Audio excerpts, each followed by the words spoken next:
Assalaamu calaykum. Mawduuceena maanta waxaynu ku eegi doonaa wahsiga iyo caajiska. Ku soo dhawaada. Aan ku bilowno su'aalo kala duwan oo dadku isweydiinayaan, balse badankoodu jawaabahooda isku meel mariyaan. Su'aasha koowaad ayaa ah, waa maxay wahsi? Su'aasha labaad ayaa ah, waa maxay caajis? Su'aasha saddexaad ayaa ah, maxaa u dhexeeya wahsi iyo caajis? Haddii aan ku bilowno ka koowaad, wahsigu waa daal maskaxeed ku dhaca dadka, kaas oo yareeya doonista iyo firfircoonida qofka. Caajisku waa daal jireed ku dhaca dadka, kaas oo keena waxqabad la'aan qofka oo doonaya inuu xaqiijiyo. Haddaan si kale u dhigno, wahsigu waa daal ku dhaca maskaxda, meesha caajiskuna uu yahay daal ku dhaca jirka. Caajisku darajo ahaan waxa uu ka sokeeyaa wahsiga, waa tamar darro ruuxi oo ku dhacda awoodda qofka. Haddii aynu soo qaadano wahsi, waa mid ka mid ah xanuunada macnawiga ah ee faraha badan ku haya bulshooyinka caalamka. Waxaa la sheegaa in dhammaan dadka laga helo dabeecadda wahsiga, laakiin lagu kala duwan yahay heerka uu gaarsiisan yahay. Bini'aadamku waa noole aad u raaxo jecel, sidaas oo kalena u horumar jecel. Waa laba arrimood oo aad u kala durugsan. Mahmaha Soomaaliyeed ayaa waxa ay tidhaahdaa, dhib dabadii ayay dheefi timaadaa. Halkan waxaa inooga cad in dhibka, rafaadka, quus la-aantu ay yihiin wadooyinka lagu gaadho guusha, raaxada iyo horumarka. Wadooyinka hareerahooda waxaa daadsan oo buuxdhaafiyey wahsi oo doonaya in uu waqtiga kaa dilo, dabadeedna kuu horseedo fashil, guuldarro iyo mustaqbal madow. Dadku waxa ay xiriir daciifa ka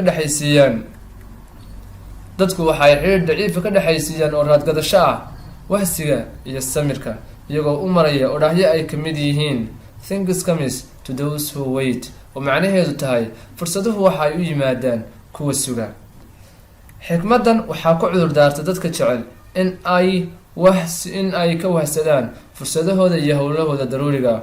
Odhaahdan macne ahaan way ka xeel dheer tahay sida loo adeegsado markan. Waxaa ku qarsoon samir, taas oo macnaheedu yahay qofka dadaala laakiin aan niyad jabin, fursadda waqtigeeda ku sima ayay fursad wanaagsani u timaadaa. Waxaynu sidoo kale halkan ku eegi karnaa noocyada uu wahsigu u qaybsamo. Waxaynu noo kala qaybin karnaa laba shay. Kow, wahsi saameeya dabeecadda qofka.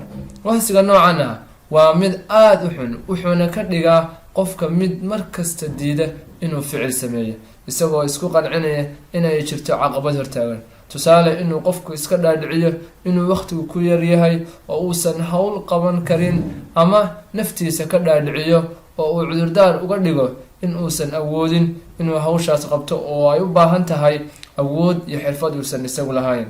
Dadka uu ku dhaco wahsiga noocan ahay inta badan waa dadka kalsoonida yar, markaasna ku fashilma in ay wax qabtaan, hase ahaatee markasta fashilkooda sabab u sameeya.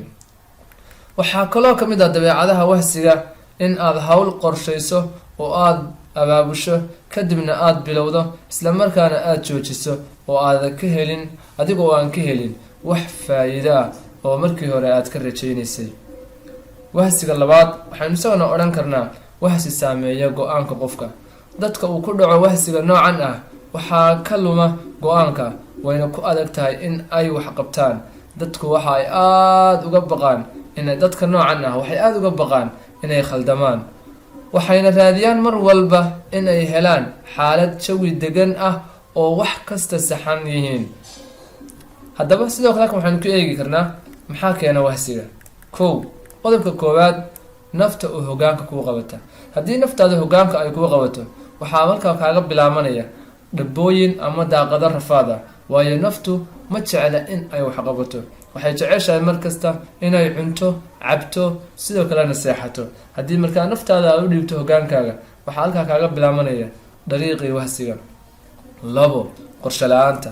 Qofku marka uusan lahayn qorshe cad oo u dejisan iyo tusa uu ku soconayo, isagana waxaa markasta hareerihiisa imaanaya oo hor istaagaya wahsi, waayo iyadoo lagu qancinayo waxaad qaban doontaa hawshan hadhow ama gadaal baad ka qaban doontaa. Laakiin haddaad qorshe leedahay, waqtiguna uu ku cayiman yahay, wax kastaana ay min go-an kuu leeyihiin, waxaa suuragal ah in wahsigaas aad shibaaxdo oo aad dhaafto.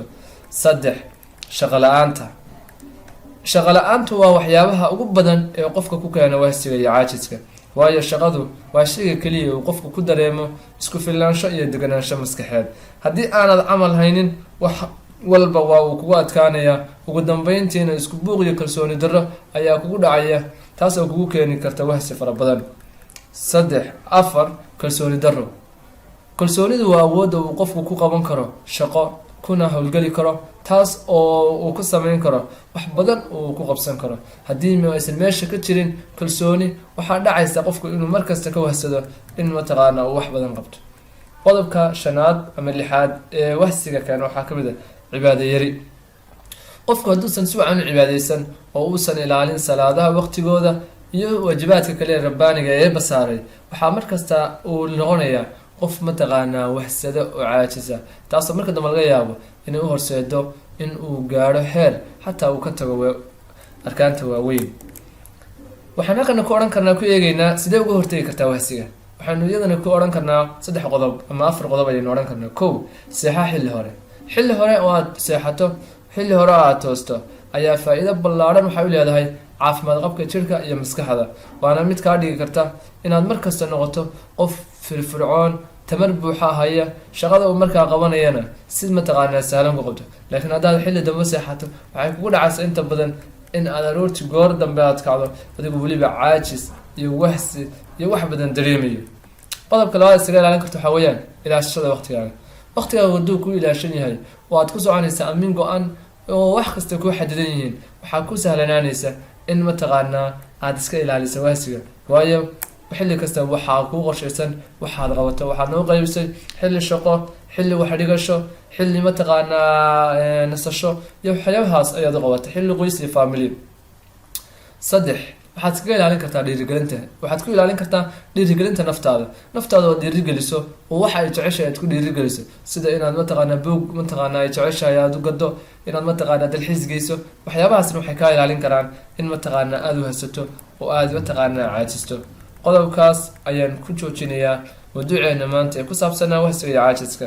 aad baad u mahadsantihiin. haddii aad naga mid ahayd waad ku mahadsan tahay, haddii aadan horey nooga mid ahayna waxaan kugu odhan lahaa naga mid noqo oo nagu soo biir. waad mahadsantihiin. asalaamu calaykum waraxmatullaahi wabarakaatu.